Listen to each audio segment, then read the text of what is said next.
যদি আমাকে পল্টন অফিসে দেখতে চান সবাই আপনারা, তাহলে রাস্তার পরিবেশ স্বাভাবিক রাখতে হবে।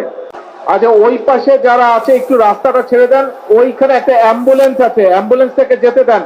কিন্তু প্রতিদিন যদি রাস্তা এইভাবে করে বন্ধ করে দেওয়া হয়, তাতে কিন্তু দলের বদনাম হবে, মানুষের কষ্ট হবে।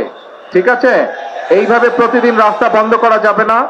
যেভাবে সাধারণ স্বাভাবিক বিষয়, সেটি আমাদেরকে চেষ্টা করতে হবে যাতে স্বাভাবিক থাকে সবকিছু। অফিসে আমি আরো আসবো, কিন্তু এরকম রাস্তা বন্ধ করা যাবে না। আর যদি এরকম রাস্তা বন্ধ হয়, তাহলে আমার পক্ষে অফিসে আসা সম্ভব না। কিন্তু অফিসে আসলে নেতাকর্মী সকলের সাথে দেখা সাক্ষাৎ করা সম্ভব হবে, সাংগঠনিক কাজ করা সম্ভব হবে। আমি কথা বোঝাতে পেরেছি? রাস্তা বন্ধ করা যাবে না। আমাকে পল্টন অফিসে দেখতে চান সবাই আপনারা, তাহলে রাস্তার পরিবেশ স্বাভাবিক রাখতে হবে। রাস্তা এরকম বন্ধ করা যাবে না, মানুষের চলাচলে বাধা বিঘ্ন দেওয়া যাবে না। বোঝা গেছে? তাহলে এখন দয়া করে আগামী আধা ঘন্টার মধ্যে রাস্তাটা ক্লিয়ার করেন সবাই। রাস্তাটা ক্লিয়ার করেন। আজকে আমি কাজ শেষ করে চলে যাব, আবার আসবো, এবং স্বাভাবিকভাবে সবকিছু যাতে হয় সেই কাজটা করতে হবে আমাদেরকে।